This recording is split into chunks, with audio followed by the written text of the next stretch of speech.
ஆன்மீக ஒளி யூடியூப் சேனலுக்கு அனைவரையும் வரவேற்கிறோம். இந்த வீடியோவில் சித்ரா பௌர்ணமி அன்று எல்லாம் வல்ல சிவபெருமானை எவ்வாறு வழிபட வேண்டும் என்பதை பற்றி காண்போம்.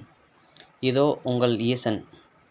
என் அன்பு பக்தர்களே, விதியின் கணக்காளன் சித்ரகுப்தன் உங்கள் பாவ புண்ணியங்களை சீர்தூக்கி பார்க்கும் இந்த சித்ரா பௌர்ணமி நன்னாளில் என்னையும் என் அருளையும் அடைய நீங்கள் செய்ய வேண்டிய இவை: அதிகாலையில் நீராடல். சூரியன் உதிக்கும் முன்னே எழுந்து புண்ணிய நதிகளிலோ அல்லது உங்கள் இல்லத்திலோ சிவ சிவ என உச்சரித்தபடி நீராடுங்கள். உடல் தூய்மை என்பது உள்ள தூய்மைக்கான முதல் படி. மௌன விரதம். இந்த நாளில் தேவையற்ற பேச்சுக்களை குறைத்து கொள்ளுங்கள். சொற்கள் குறையும் போதுதான் உங்கள் உள்ளத்தில் என் நாமம் உரக்க ஒலிக்கும். மௌனம் என்பது வெறும் அமைதி அல்ல, அது என்னோடு நீங்கள் பேசும் மொழி. சித்திரை நிலவின் ஒளி. மாலையில் சந்திரன் உதயமானதும் அந்த நில ஒளியில் சிறிது நேரம் அமர்ந்து உங்கள் தவறுகளை எண்ணி வருந்துங்கள். தென்னாடுடைய சிவனே போற்றி எனும் மந்திரத்தை 108 முறை உச்சரியுங்கள். அந்த நிலவின் குளிர்ச்சி உங்கள் கோபத்தையும் ஆங்காரத்தையும் அழிக்கும்.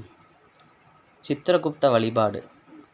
கையில் ஏடும் எழுத்தாணியும் ஏந்திய சித்திரகுப்தனை மனதார நினையுங்கள். இனி நான் தீயவை செய்ய மாட்டேன் என்ற உறுதிமொழியை என் முன்னிலையில் எடுங்கள். உங்கள் கர்ம வினைகளை எரிக்க நான் காத்திருக்கிறேன். என் பிரியமான பக்தர்களே, அகத்தூய்மை செய்த நீங்கள் இப்போது உங்கள் வினைகளை தீர நான் காட்டும் இந்த வழிகளை பின்பற்றுங்கள். கிரிவலம் செல்லுங்கள். மலை என்பது வெறும் கல் அல்ல, அது என் வடிவம். சித்திரை நிலவின் ஒளியில் மலையை சுற்றி வாருங்கள். நீங்கள் எடுத்து வைக்கும் ஒவ்வொரு அடிக்கும் உங்கள் பாவச்சுமைகள் குறையும். மலையிலிருந்து வீசும் மூலிகை காற்று உங்கள் நோய்களை போக்கி புத்துயிர் அளிக்கும். அன்னதானம் எனும் புண்ணியம் பசியோடு இருப்பவனுக்கு உணவு அளிப்பதும் நேரடியாக எனக்கு படைக்கும் நைவேத்தியத்திற்கு சமம்.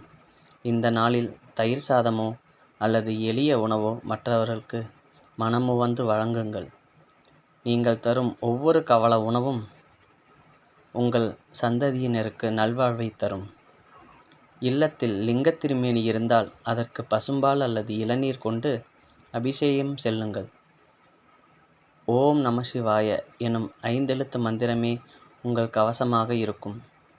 வில்வ இலைகளால் என்னை அர்ச்சிப்பவர்களுக்கு யமபயம் நீங்கி நீண்ட ஆயுள் கிட்டும். மாலையில் உங்கள் இல்லத்தின் வாசலிலும் மாடங்களிலும் தீபங்களை ஏற்றுங்கள். அந்த ஒளியானது உங்கள் வாழ்வில் படர்ந்துள்ள வறுமை மற்றும் அறியாமை எனும் இருளை அகற்றும். என் அன்பு பக்தர்களே, சித்ரா பௌர்ணமி என்பது வெறும் சடங்கு அல்ல, அது உங்களை நீங்களே செதுக்கிக் கொள்ளும் உன்னதமான நாள். எவன் ஒருவன் பரோபகார சிந்தனையோடும் தூய்மையான பக்தியோடும் இந்த நாளை கழிக்கிறானோ அவனது கர்மவினை கணக்கை நான் சுட்டெரிப்பேன். என் அருள் எப்போதும் உங்களோடு இருக்கும். என் அன்பு பக்தர்களே, நீங்கள் செய்த வழிபாடுகளும் கொண்ட உறுதியும் உங்களை எத்தகைய உயரத்திற்கு அழைத்து செல்லும் தெரியுமா? கணக்குகள் தீர்க்கப்படும். உங்கள் வாழ்நாள் முழுவதும் நீங்கள் செய்த அறியாத பாவங்கள் அனைத்தையும் இந்த ஒரு நாள் உண்மையான பக்தி எரிக்க வல்லது. சித்திரகுப்தனின் ஏட்டில் உங்கள் புண்ணிய கணக்குகள் உயர்ந்து உங்கள் கர்ம வினை சுமை குறையும். மன அமைதி தெளிவு பெறும். இந்த சித்திரை நிலவின் ஆற்றல் உங்கள் மூளையின் நரம்புகளை சீராக்கி குழப்பங்களை நீக்கும்.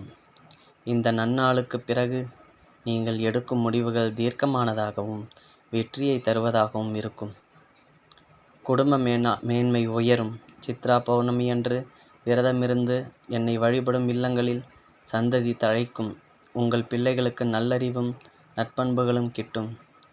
வறுமை ஒளிந்து மகாலட்சுமியின் அருளும் என் அருளோடு இணைந்து அங்கே தங்கும். முன்னோர் ஆசி பெறும்.